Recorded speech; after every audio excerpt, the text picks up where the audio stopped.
Hey everybody, it's Matthew of Mr. Domestic. In this video, I'm going to show you my tips and tricks of conquering the ubiquitous Jelly Roll rug. Yay! I'm super duper excited about making this rug, and I chatted with the designer. It's a pattern by RJ Designs that she told me some guidance on what I can and cannot include in this video, which is fair. So if you are here trying to get some information and learn how to do this without the pattern, you need to buy the pattern because that's the cool thing to do. But let's get ready to have some fun making this Jelly Roll rug. But before we get into the content, anytime you're enjoying this video, make sure to give it a thumbs up and don't forget to subscribe to my channel. So let's get ready to have some fun together. So these are the things that you're going to need. You're gonna need the pattern. I bought this pattern. I like PDF patterns because I don't have space for paper patterns. I bought it at Fat Quarter Shop, but I am linking underneath this video in the description to Roma's Etsy shop where you can get a PDF or a paper version depending on what you want. And then I only work with Art Gallery Fabrics and they don't do jelly rolls. So I came up with my dream jelly roll and I cut the number of strips that I needed to make this a jelly roll rug of pinks and purples and teals and navies, all of my favorite colors. I cannot wait, it's gonna be so pretty. And I like when things are done for me.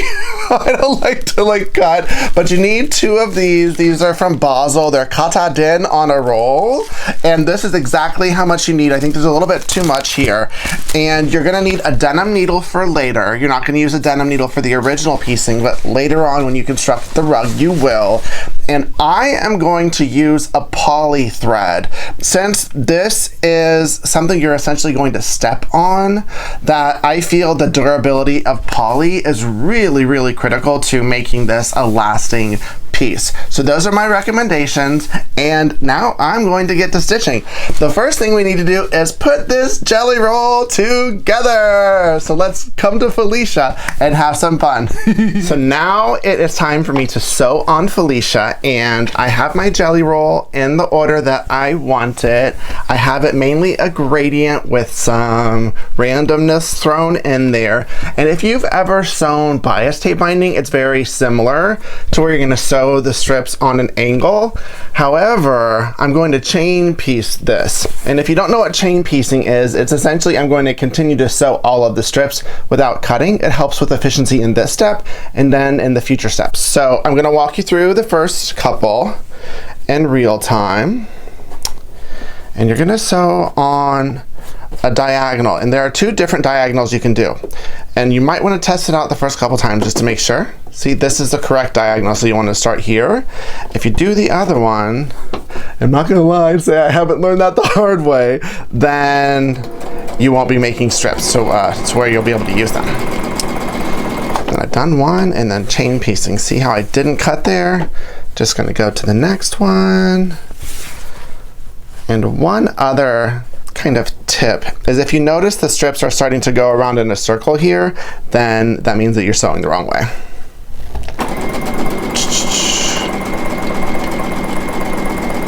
One more in real time. Dun, dun, dun, dun. This is fun. I'm so excited. These fabrics are gorgeous. And these fabrics are mine. But all of them are. Okay, so I'm going to continue to chain piece all of these together and fast forward.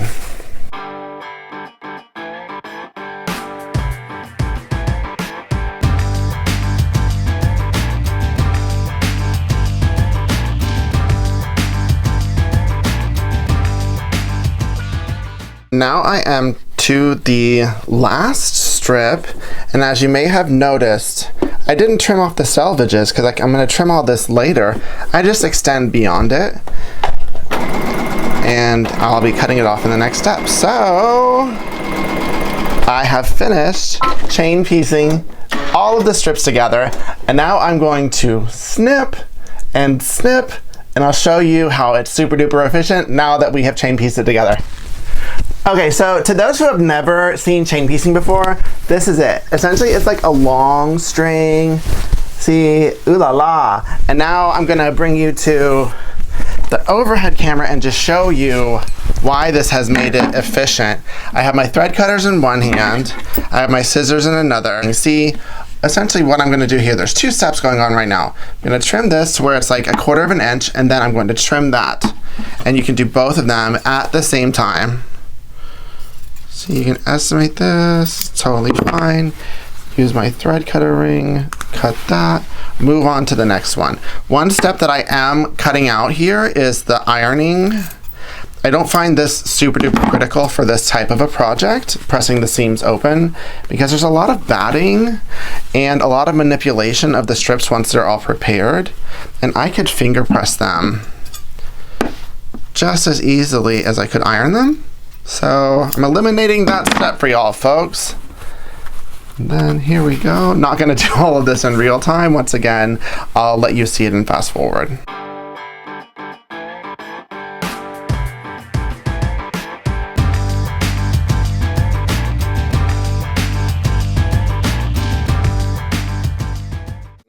Yay! From start to finish, sewing and trimming this, it took me less than 30 minutes in real time. And now I'm going to wrap this around something so that it's not just thrown on my floor, and then come back and show you what I do to stitch the batting together. So now we are to the combination where we're gonna put this with this. So these are the tools that I'm going to use for this part. I wrapped the long strip around it was a cord spool, works perfectly, and then I have two of these. Each one is 25 feet, and I'm gonna join this right here with a zigzag stitch, and I'll show you that when I get there.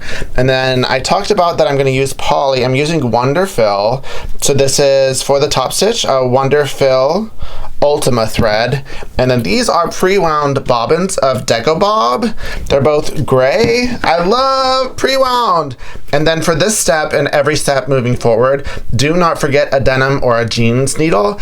It totally makes a difference on whether or not you skip stitches and what it looks like in the end. So make sure to switch your needle now. So what we are going to do here, I have these two.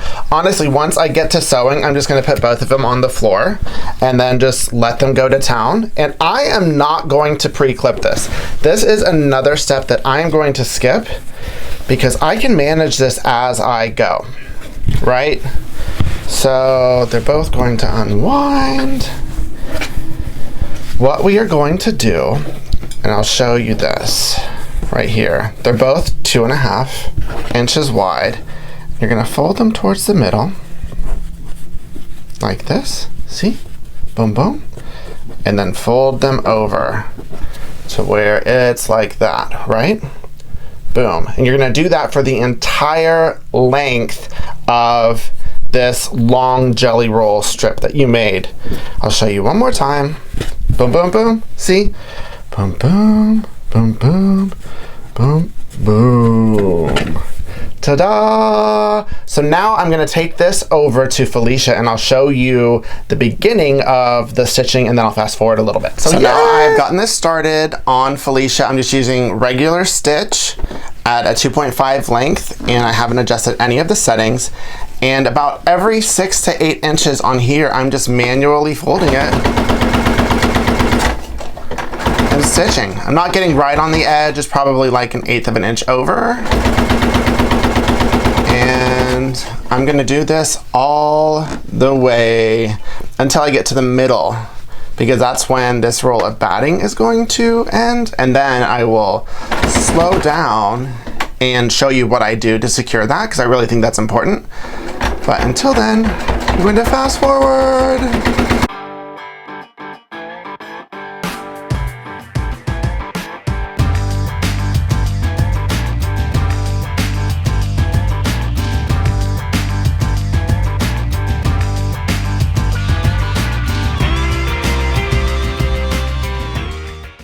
Okay, so now I am coming to the spot where there is, back it up, this, I came to the end, right? So I've set up the other one, and I thought that I was going to like zigzag it, but I don't want to disconnect this because that bobbin's still going. So I have some EPP thread, and I am just going to like stitch this together. I just feel like since it's on the floor and it's something that you have to step on, that once again you just need to do it durably, and leaving that space might make it less durable. So I'm just going to do a quick stitch with my needle and thread. Doesn't have to look beautiful. If you have some batting tape, then use that. But I definitely want to make sure there's this connection. This should take just a couple moments. Can be big stitches, it's totally fine. And just a couple more. You see what I'm doing? I'm just doing a whip stitch. It's an ugly whip stitch. It's gonna be hidden, so nobody's gonna know how ugly the stitch is.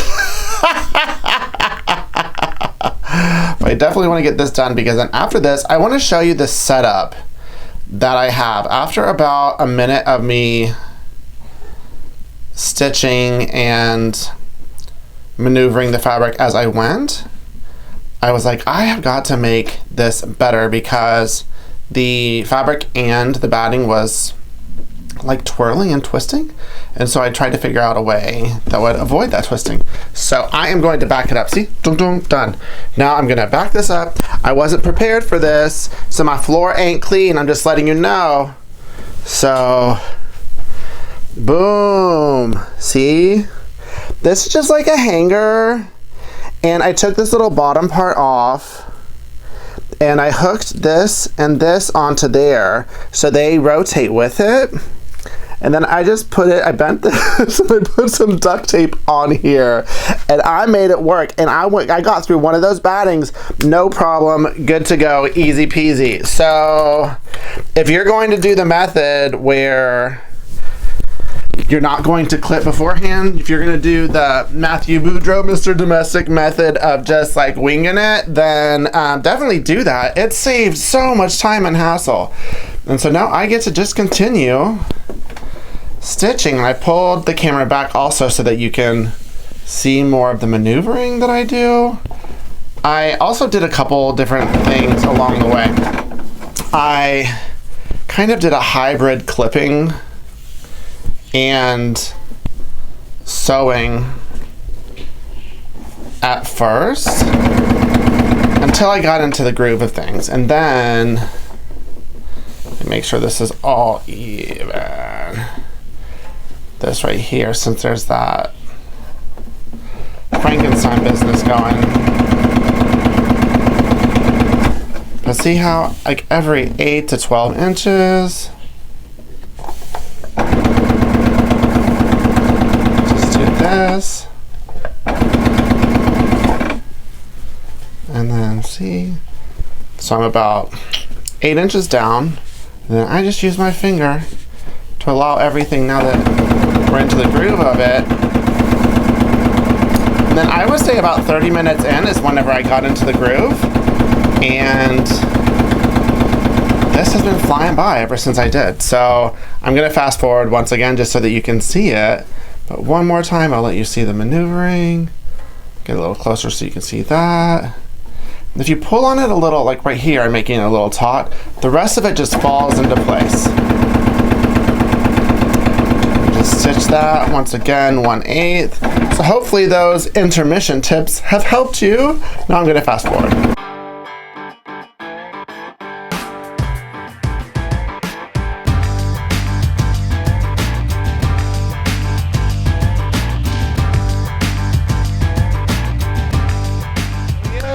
Yay! I have all of this together. I wrapped it up into a ball, and doing that technique of using the hanger, having it here, and putting it together as I go, I did it in 3 30-minute intervals. So it was an hour and a half to do it in total.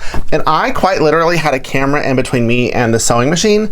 So if that camera was removed, I would say it would probably take me about an hour to do it that method, which I know cuts a lot of time out.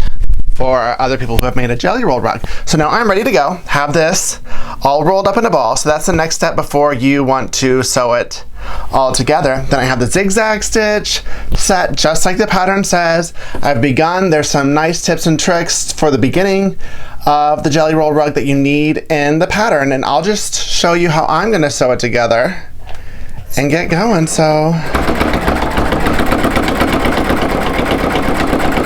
just sew, pushing those together, using this right here as a guideline in the center. Doesn't have to be perfect.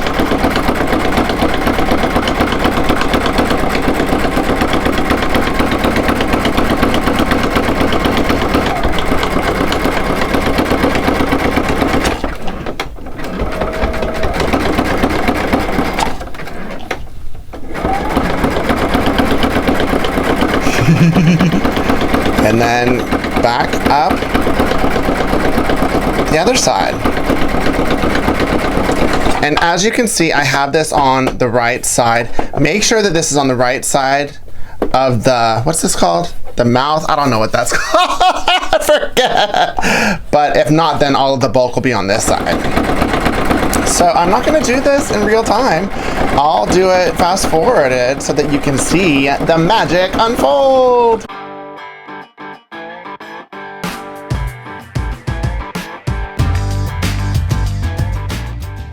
Okay, so I would like to interrupt this regularly scheduled program for an emergency announcement. So, I don't know if you're like this, but sometimes like I read what's in a pattern and I don't quite follow it at all because I think that like I can skip some steps, and the steps so far that I've said to skip totally like smart on my end. But here I was just like sewing, going to it, didn't follow some of the instructions about making sure that it's straight, and I had to tear out about a bobbin's worth of Deco Bob of work to start back at this point, and I got to this point where it was still straight. So right here, tip, not an efficiency tip, but a best practice tip. Make sure that every time you are on a straightaway, your number one priority is to make sure that it's straight. And if you need to slow down for it. And I'll show you a tip that I've come up with here. And then my plan moving forward is every 5 or 6 circles, I'm going to take a timeout, remove it from the sewing machine, take it over to to my ironing board. Then I'm going to use this Flatter product. I don't like to use starch when I don't have to. I love Flatter. It's organic or natural, and it's amazing, and I love it, and it's a great product. So I would suggest using that over starch. And so that is a couple tips that I've come up with, and I will show you in real time 2 of the straightaways so you get the idea of what I'm talking about and what I'm doing. And even now, like I can already tell because I moved my table over that with this table it has a lot more support and it's not going to be wonky. So, my bad. I learned the hard way, folks, so y'all don't have to. And if you have an extender, like I couldn't find my extender, my room's a mess right now, that if you have an extender, or you can follow the instructions or guidance that Roma gave in her pattern, just to ensure that this rug gets straighter, especially when it gets bigger. But okay, I've made it around one curve, right? And so now, as I stated, your only priority right now is to make sure that this strip is straight. So as I can see, it's straight, nothing wonky going on. And I'm holding it on the other end of the rug where the curve begins, just taut enough to keep it straight. And that will eliminate any individual variance if you focus on like this 2-inch piece right here. So now it's like get around here. And you also want to make sure that this is straight, and by straight that it doesn't have any like twists or curves. Get around here, and I'm going to do one more straightaway in real time so you can see it. And then I'm going to continue on my merry way in real time, or in fast forward. So here I am. One more straight. I can tell there's nothing wonky going on here. Pulling it just taut enough.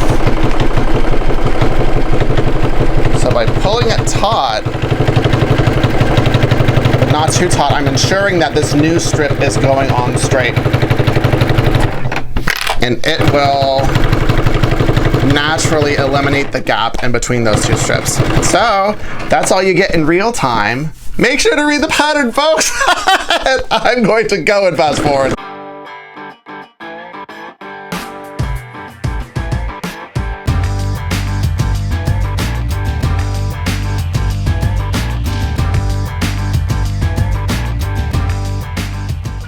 Okay, folks, so one more announcement. I figured it out! Yay! As I was doing, because you have a lot of like daydreaming as you're sewing this, which is super duper fun. But one thing that I learned, because I was like, why is it going wonky? And it's all about, when it goes like floppy, that means that there's too much fabric on the outside. It happens a lot with quilts whenever you're just adding a strip. If there's too much compared to what's on the inside, then it's gonna get floppy. And so this last pass, I did this, what I'm about to show you, and there was zero flop whenever I took it over to the ironing board. And I was like, okay, I got it. So you have to see it. That's why I've brought this out. This one right here, I feel like I'm almost riding a horse. And as you can see, this whole time I've been using my Move It dual foot. So if you have a walking foot, you need this because the walking foot will do the work. But you're gonna pull on this like, nay. Don't do that part, but like, just go for it. And you're gonna pull this taut the entire time. And then the rug is gonna be loosey-goosey. Like the rug is just gonna do what it does. So because of this, there will never be more on the outside than the inside. Never. And you do it as you go around the curve. See, the rug is loosey-goosey. And the strip on the outside, I am making it taut, making sure that it's straight. For this, since I don't have space, I'm having to fold it over. Totally fine. And then nay, I'm riding a horse with this strip, pulling it taut. And then this worked magic. And the key to this is not pulling it so taut to where it like impedes it moving forward, but just taut enough to where the machine can still do the work. So I'll go and fast forward so you can see this, but this is magic!